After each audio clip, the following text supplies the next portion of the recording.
Does the word climate change make you cringe? Well, I know that it does for a lot of people, but I also know that, like me, a lot of you love nature. You love to get out and hike, you love to explore, you love to see wildflowers and animals. And you know what we need to be doing to make sure that we have that for future generations is educating ourselves about not only just climate change, but environmental policy.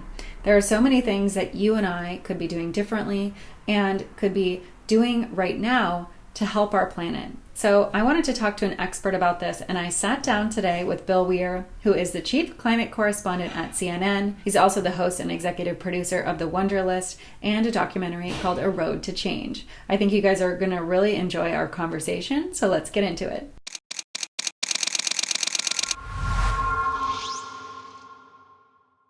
Hi, Bill. Thanks so much for being here. Thanks for having me, Alice. Great to see you. You too. Now, for those of us that may not be that familiar with your career, I would love for you to just tell the audience, what you've been up to and kind of how you've gotten to be where you are today. Okay. So I'm a journeyman, long, winding, crazy path to this spot. But I came up through local television as a sports guy initially. If you saw The Last Dance recently on ESPN, I covered the Bulls in those last 3 championship years, and then was in LA for a little bit. And then I was the original host of Good Morning America Weekend at ABC, and then went to Nightline from there for about a decade at ABC. And I've been at CNN now for almost 7 years, and most of that was hosting a show called The Wonderlist, which is traveling to the wonders of the world and wondering how we're screwing them up and making them disappear in our children's lifetimes. And by shooting that show in a certain style and talking about these big themes about planetary harmony or lack thereof, we decided that climate should be a full-time beat at a network like CNN. And I've always sort of resisted being pigeonholed into any beat. I love politics. I just don't want to eat it every day. I like being a generalist, but I leapt at the opportunity to do this because I think more and more people are going to realize we think of climate as a story onto a little niche, as an item on a ballot, a number of issues, but it's the whole restaurant. It's the whole Magilla and everything, our economy, our foreign policy, our health. A warmer planet means more novel viruses, more civil unrest in the streets. So this is the one story I really am passionate about telling. And so I can still go out and do stories that are in the news. I just was in Brazil, focused on coronavirus management largely, but there's a whole huge environmental component to that too. So there's no shortage of these big stories, sadly. Yeah, there isn't. And I totally agree with you there. You've certainly had a wide range of things you've covered. As you said, sports, politics, and now climate. Is there a reason why you were drawn into kind of the fight to tell more people about climate change? Is there some experiences in your life or your childhood that made you fall in love with nature and wanted you to kind of take this on as a show with The Wonderlist? I think it's probably the biggest influence was my dad, who was a big outdoorsman and had me out in the woods when I was very small. But it was also sort of one of the more brilliant. He was a high school dropout, but a brilliant intellectual and a naturalist and self-taught biologist. And so when we were out, in canoeing or hiking some canyon somewhere, he was always talking about the long history that built these places and how quickly we can make them go away. And, was pounding that into me. And then as I got to be a foreign correspondent at ABC and actually got to go to these really special places, I always yearned to be there a little bit longer to understand the context beyond whatever the live shot of the moment was. And then I guess just as you get older and you have a kid, in the beginning, I was just happy to be on TV, And then at a certain point, you realize, well, this is a gift we're given if we're at a certain point. And I want to tell the kind of stories that affect the most life as possible. And if that's a natural disaster in the moment or long-term changes that are harder to notice. It's also a storyteller's challenge, It's sort of like there's a lot of stories that are easy, that get easy clicks because we crave celebrity or we crave certain buttons pushed psychologically. It's hard to do a story that everybody's like, hey, let's all gather around with the family and pop some corn and watch a show about climate change. But I think it's the challenge. So that means it's incumbent on anybody who likes the planet and likes telling stories to put those things together for the maximum, because now I don't think people realize how fast it's going away. Yeah, I agree with you. And the thing that I find funny a lot of the times is people that really love nature, they love to hike, they love to get out and experience the wildness that I think you and I both love. And they don't realize that it's changing for the negative. One of the things I always talk to people about in a lot of my videos and just about nature in general is, even when COVID hit, it was like, if you're bored, go and walk around your neighborhood and actually start paying attention to the things around you. Because I think we also just have a tendency to miss things that are right there in front of our eyes so easily. Where I grew up, we had red squirrels and gray squirrels were like not that often around. But then as I got older, there were no more red squirrels and we only had gray squirrels because of climate change and the warming temperatures. Of the red squirrels went to Canada. But these like little things that most people don't notice are actually such profound devastations really to the ecosystem. What seems like a novelty, well, why should I care about a missing squirrel? Well, you will care, because that means there's a piece broken in the entire ecosystem that gives you clean water and air. But the tail, the lag of that is so long in our human scale that we don't sometimes see those warning signs, you know? And it just seems in some places, and that's what's so tricky about the climate story in general. It's easy after a string of 500-year storms hits Texas, or it's easy after a Maria hits Puerto Rico, but a lot of days in South Florida, it's beautiful. And, you know, like 1,000 people are moving there every day. And so we don't have the capacity to think in these long time scales. But I think more and more people taste it firsthand. And the more Greta's are at dining room tables around the country, you know, sort of forcing the concern into the older demographics' faces, I think we're also at a moment of, like, at least in my career, unprecedented conversation around this, you know? I actually want to ask a question about the Wonder List right now, because you had 3 seasons. You went to places all over the world, Vanuatu, the Galapagos, Iceland. What were some of the places that really, really had a big impact on you? So, each one was like one of my kids, right? There's some discovery I went there. That was the beauty of the show, is I was able to go to places where I had a preconceived set of notions, but then would have them usually blown up because I was allowed to follow a story that I may not have known about when I landed. But the ones that I usually talk about the most, that resonate the most with, are sort of like the healthiest, happiest societies around the world, and why, what it is, what's their secret sauce that has them live long lives without sort of dementia, Alzheimer's, and what mixture of the modern world and modern convenience is just enough where it doesn't make you sick, you know, and doesn't give you diabetes, and your diet doesn't go to hell.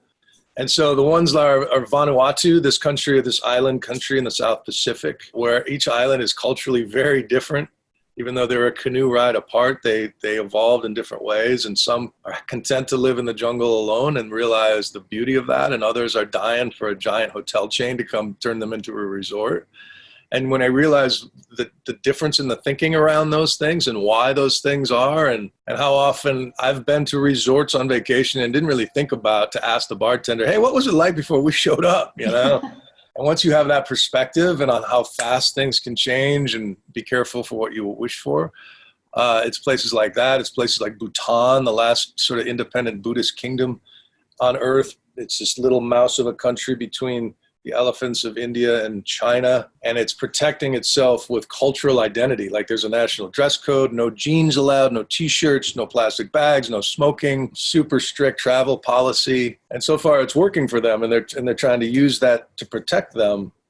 But is that enough in a changing world when all that water in the Himalayas is the new gold, you know, the glaciers? I'm thinking about a place like Iceland, where I went there because I read on Twitter that Iceland leads the world by far in single mothers, unwed mothers. And I wondered why. And you realize it's because it's really the most feminist country in the world. They have this huge social safety net, especially for women. 1.5 years maternity leave, you can split with your partner. And so women start families when they want to, not whether or not where they are in their relationship status. So I love, sort of exploring places where they look at the world in a completely different way. Growing up as an egocentric American, where it was like, why would you need a passport? Everything you got's right here. My passport is my most prized possession, and I've filled up a couple of them, and it breaks my heart that they're not good in now like 150 countries because of pandemic management. And again, that comes back to we're all products of the stories we tell ourselves. Everything, our passports, stamps, and our flags, and our currencies, and our corporations, and our borders are just stories enough people have agreed on for long enough. They're constantly changing, and this chapter we're living through now, who knows how it's going to change the way we see ourselves in the world. Because when I shot The Wonder List, it was very different than it is now. With so many people staying home, at least for now, do you think there's actually been any positive effects on the environment, or do you think these are going to be quickly turned around? There's no real silver lining at all for this. And if you could argue that, in order to significantly the level of like heat trapping pollution that's already in the big bathtub in the sky. We basically turned the faucet down a little bit for a few months. We'd have to shut it off completely and drain the bathtub. So which means like this level of flight fasting and, staycations for 100 years. It would take the damage has been done since the beginning of the Industrial Revolution. And if we all switch to skateboards and horses tomorrow, the heating is already baked in. Whatever, warming we're going to hit, it's already happening. What you hope is that enough people saw the stars for the first time, or saw the horizon, saw the mountains from downtown LA, or the Himalayas from northern India, and said, "Wow, wouldn't it be nice if it was like this more often? And how do we get there?" Because the difference between particulate soot and local air pollution, which is bad, it makes COVID worse for people who live in those polluted areas. The invisible stuff is the methane and the carbon dioxide, which is this giant, knitting this big quilt around us that's melting our ice and our permafrost and these other things. In your opinion, what do you think are the 4 biggest challenges, I guess just as Americans, we should be thinking about when it comes to the environment and climate? I would start just fundamentally with like a sort of a crash appreciation for science, because one of my favorite rally signs or T-shirts is all the worst disaster movies start with somebody in power ignoring a scientist, and they warned us about novel viruses and what it would take to prepare for a pandemic. And those reports sat on shelves or were, this is, the curve that we're trying to bend for the better is just a bump. It's a speed bump compared to what will happen coming forward. And the lessons we can take from science of today is the countries with the most reverence for science and a shared sense of sacrifice fared the best. It gets into sticky debates about what kind of politics it takes to make that happen. But it happened both in very liberal countries in Europe and in Vietnam, which has 90 million people on a border with China and 0 deaths from coronavirus, right? Yeah. And so the lesson is applicable to how you prepare for rising seas and bigger storms and cropland turning to desert. You got to think through that stuff and be honest with your people about how to prepare for it. Because while mitigation is global, that's the Paris Accord, that's allies and enemies saying, hey, we'll burn less oil if you burn less oil, and let's come up with a scheme that's fair for everybody. That's global. But adaptation is local. That's like, and you see it in your town, whether mask orders are enforced or whether there's a plan for when the seas rise and those expensive, that expensive zip code slides into the sea and we lose that tax money. That those kind of conversations need to be happening now, or else we're doomed to sort of be caught off guard again and again and again. And if we're seeing what it's like to try to catch up with the last natural disaster, now we're thinking about how do you do a big hurricane evacuation in the middle of a pandemic in a place like if Florida's a hot spot. If you before you could put 100 people on a bus, now you put 10 people on a bus, or do we need 10 times more? Like stuff that we never had to think about because we had a pretty predictable sense of reality. Well, we've lost the ability to predict when the Yankees will play and when Disneyland will be open and when you can fly and see grandma again. Immediately, all of that went away. Those are the sorts of things we should be thinking about as they play out when we lose the ability to predict other bigger questions. Yeah, science is absolutely key to so many of the issues we face in this country and around the world. And it still baffles me that so many people want to not believe science, which I think baffles a lot of people. But Yeah. I also want to ask, like, in your opinion, as far as which countries are doing the best to protect the environment and fight climate change, you know, which countries have you seen from your travels that are doing the best jobs, and which countries are doing the worst? Really successful models continue to be like Costa Rica, which is a real reverence for academics, and they've had a lot of scientists in power there, reverence for teachers. New Zealand is an incredible model on a lot of levels. It's a curious case for environmentalists because they have this thing called predator-free New Zealand. By 2050, they want to eliminate every invasive rat and weasel and stoat and possum in the whole country. So for fun, families go out on weekends and kill these little furry creatures. Really, New Zealand is just about birds. There was no real mammal life there. It was all birds when humans showed up. And now there's so many of them are endangered thanks to all the pests we brought with us. So anyway, that again is like the way they killed COVID-19, because they're an island with enough self-discipline and reverence for authority and science that they all bought into the plan. The plan worked, and now they're open again. Yeah. You look at a place like that, but how much can they protect themselves and isolate themselves from just monsoon seasons and, you know, growing seasons and everything else that we're all, you know, the global systems we're all part of. And you just mentioned, obviously, New Zealand and how they're kind of culling non-native plants and animals. I actually was reading the other day, and I saw this on your Instagram as well, that the UK is bringing back wild bison for the first time in 6,000 years. This brought up the topic of rewilding. And for those of you that are watching that may not know what this is happening in Europe, the UK, places in Africa as well, where they're basically bringing back either extinct or endangered species, sometimes plants as well as animals, to help the ecosystem become rebalanced in the natural way that it used to be. And the hope is that by bringing in either predators or larger animals that used to live there, that this will help in maintain the natural balance of plants and animals and bring back forests and grasslands to these areas that might have desertification or invasive other species. So I wanted to ask you, Bill, what your thoughts are on this, and whether or not this should be like a model that more countries, cities, and states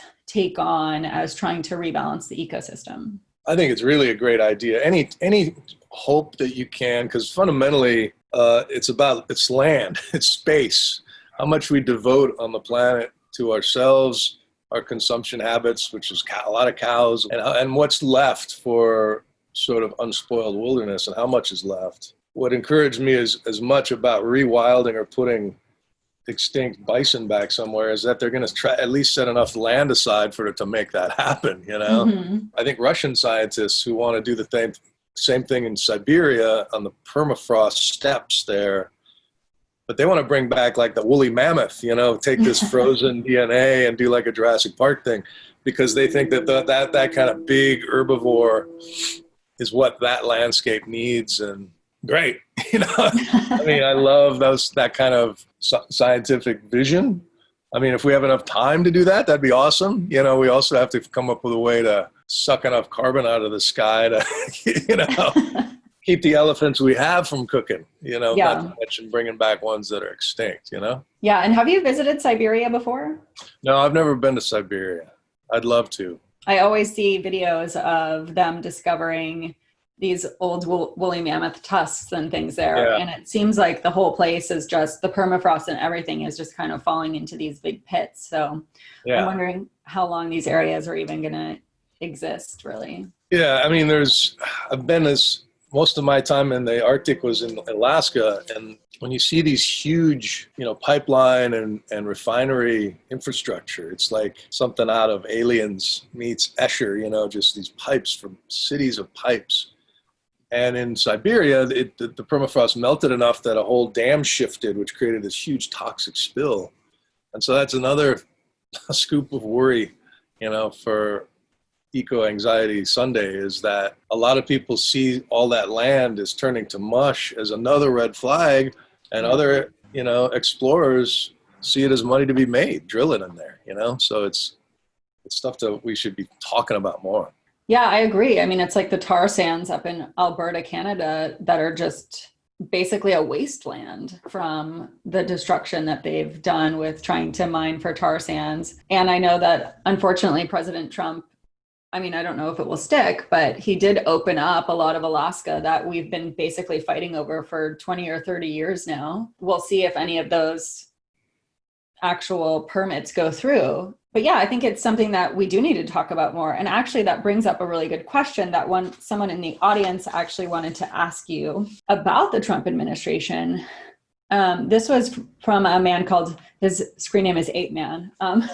He wanted to ask you how the Trump administration has been able to successfully change and exploit the environment without getting any of this into the media coverage, and has also been able to appoint directors and leaders from the very organizations we should be protecting against without congressional approval. And he wanted to know what your thoughts were on that. Believe me, Ape Man, I agree with you. I wish we had hours a day dedicated to that exact story. There's no secret. There's no debating that in many ways, if Trumpism is a doctrine, it is sort of the idea that you come in with a skeptical eye towards an agency or bureau of experts and be suspect that their motives are all rotten, and then blow them out and put loyalists in their place to control oversight of air and water. But this is at the State Department. This is at the Department of Justice. This is all over the place. His Secretary of Education doesn't really believe all that much in public education. She thinks it should be a commodity, like if you can afford it, you can get it. I mean, and the people he put in there are all big coal, oil, gas, energy lobbyists. From the EPA administrator into the Interior Department, he has rolled back over 100 laws to protect air, water, animals against toxins that go back to Nixon, go back to the very foundations of the modern environmental movement that cleaned up the air. And that's what I think is interesting, Alice, is that the EPA did a good enough job to where you can look around and go, look, the air's clean. Why do we need them? You know what I mean? It's as if you ignored the seatbelts and the airbags as a reason for deaths going down in car crashes. So this is an ideologically driven, we don't believe in any sort of regulation. And they've exploited frustration with some regulations that probably are redundant or bureaucratic. But it'll be interesting to see how much long-term damage. A lot of stuff is stuck in the courts. Yeah. You can't just shut off a regulation like a spigot, so there's a lot of fights that are still going on. Yeah, and on that note, what do you think is the most environmentally destructive thing that President Trump has probably either signed an executive order for or rolled back over the last couple of years that will hopefully not stick? But what are the ones that worry you most?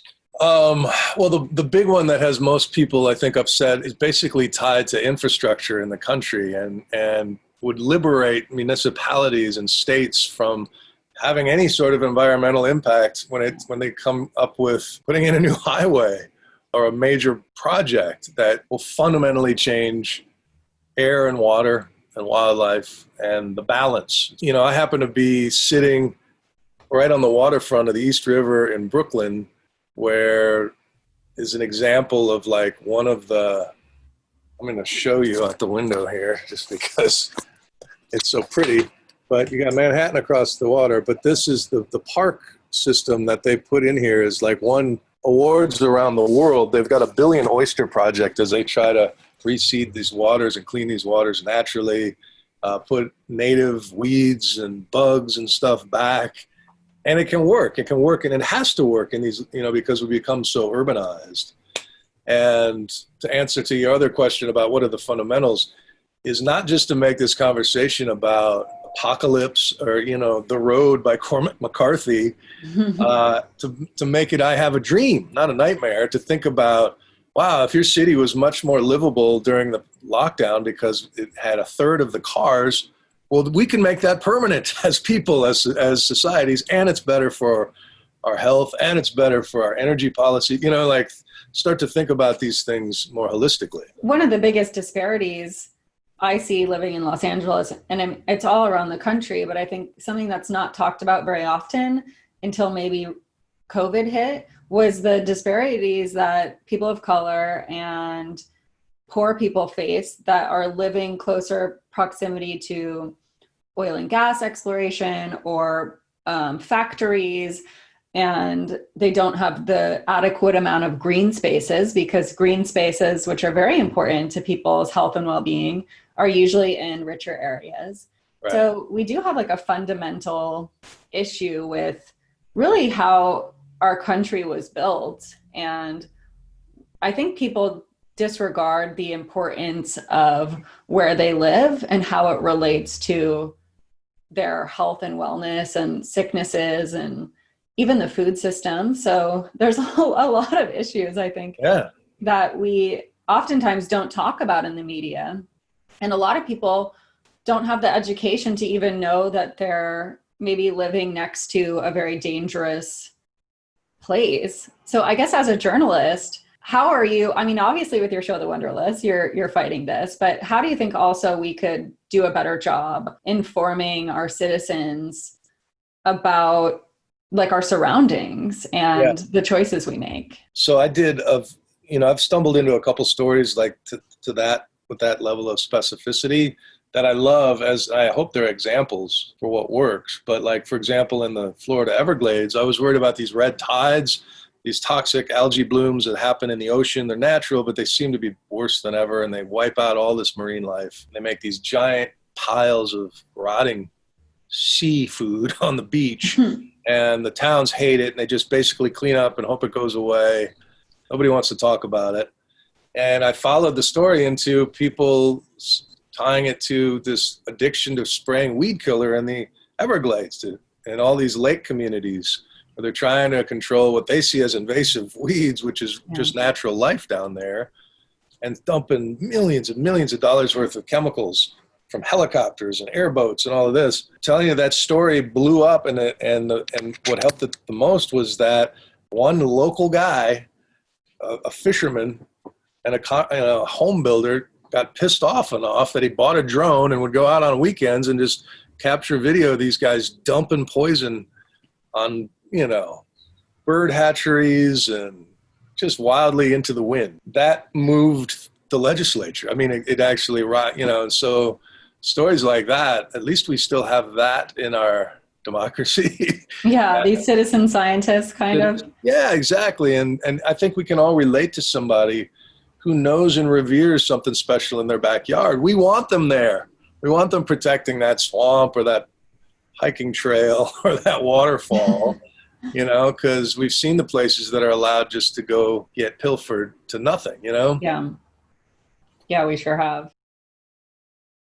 We have an election coming up. There's a lot of things happening. In your opinion, what do you think we would see as far as the environment and climate change goes if we had 4 more years of Trump versus if we had 4 years of Biden? Given what he's tried to do, and as we were saying about, we don't know how many of these rollbacks will stick, a second term increases the odds so much that they will stick, and he'll go further with it. He's basically run on a message of zero regulation. It's sort of take what you want, with no regard to how 7 billion human beings have to split what's left of this place.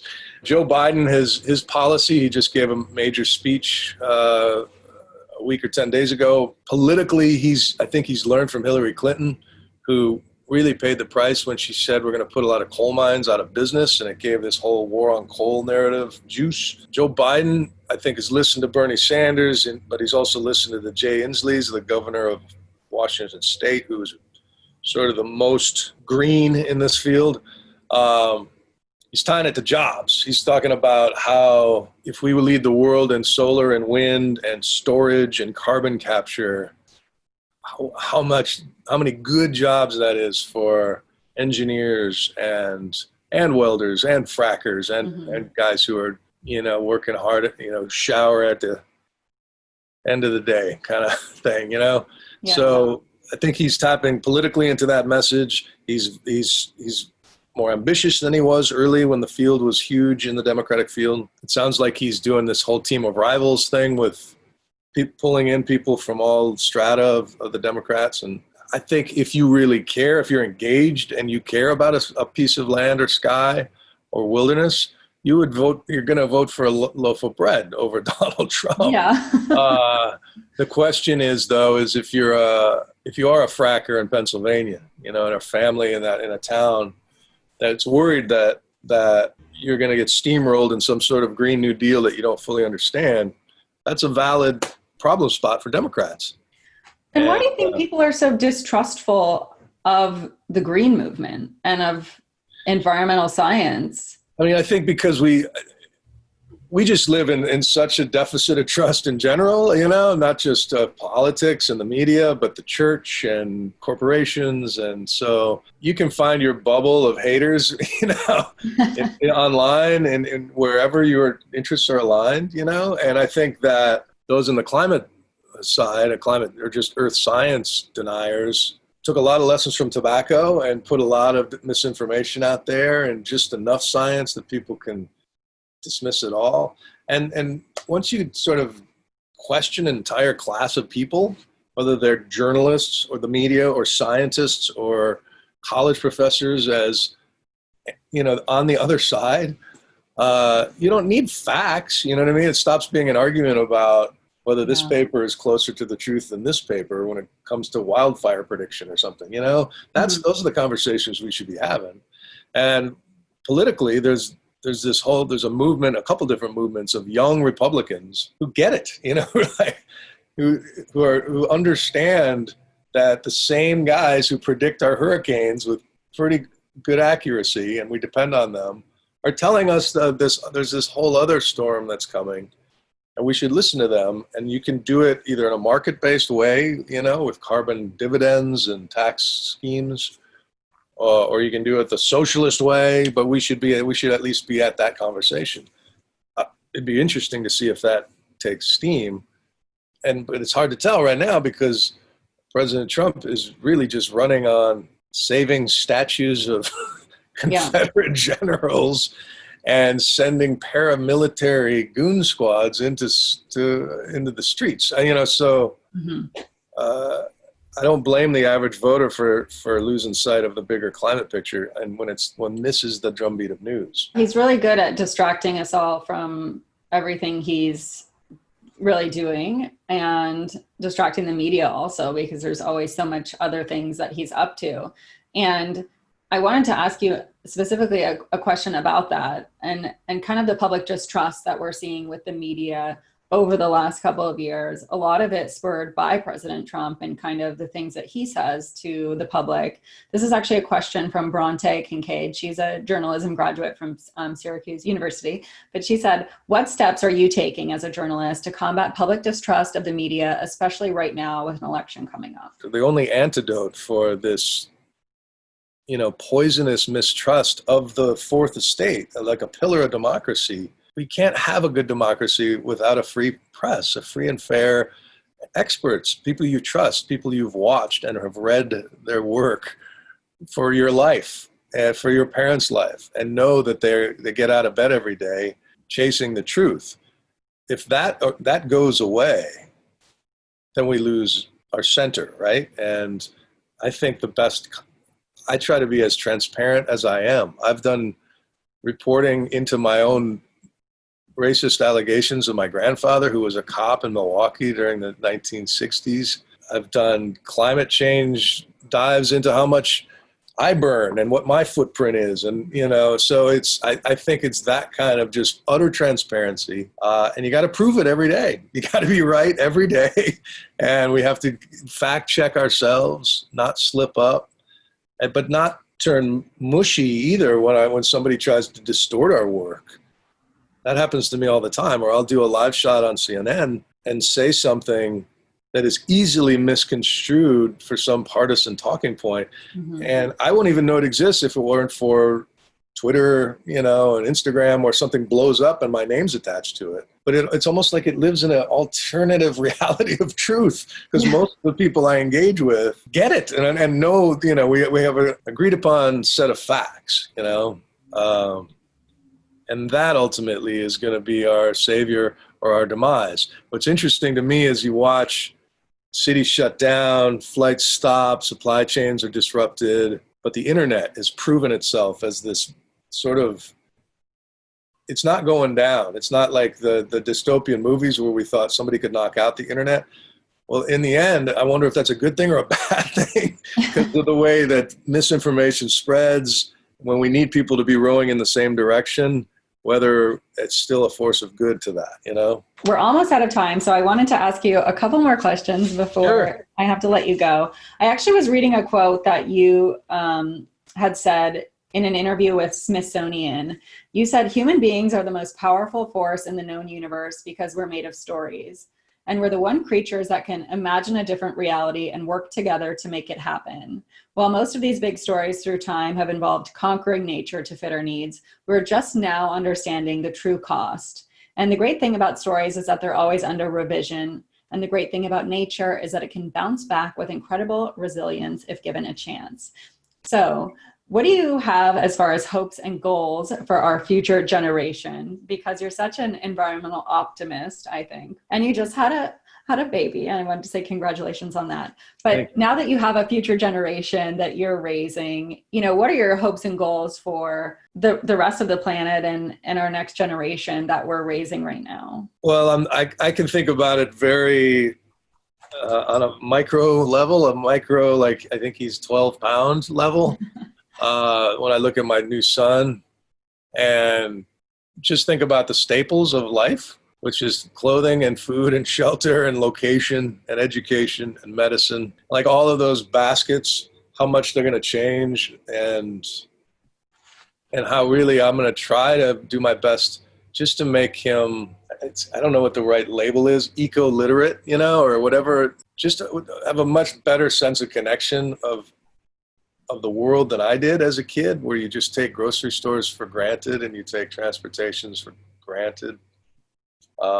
Those days, I don't think we've burned through that luxury, and now he has to think about how and where to live and how to grow food, and not in a survivalist way, but more as just an eco-conscious way to maximize as much as we have. Since I wrote that as part of a letter to my newborn son, we've seen the George Floyd tragedy, and I've covered dozens of marches through the streets of my own neighborhoods. And when the story changes, man, it changes as fast as it takes for you to hacksaw down a statue of a guy on a horse that's been, you know, in the center of town like a mountain for as long as anybody can remember.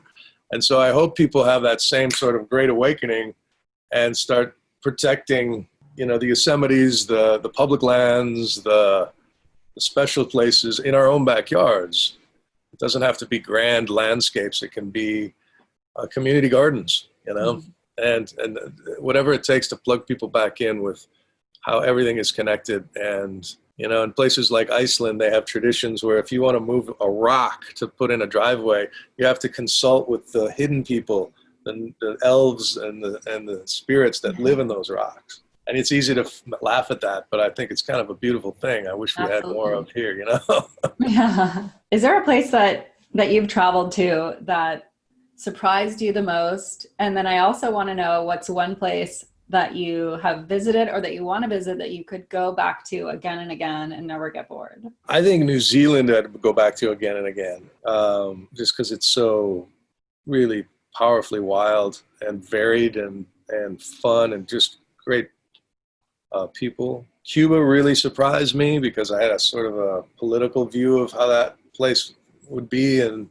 day-to-day life was very different, and the people I met surprised me. You know, I think a lot about Madagascar is like the most wild place I've ever been.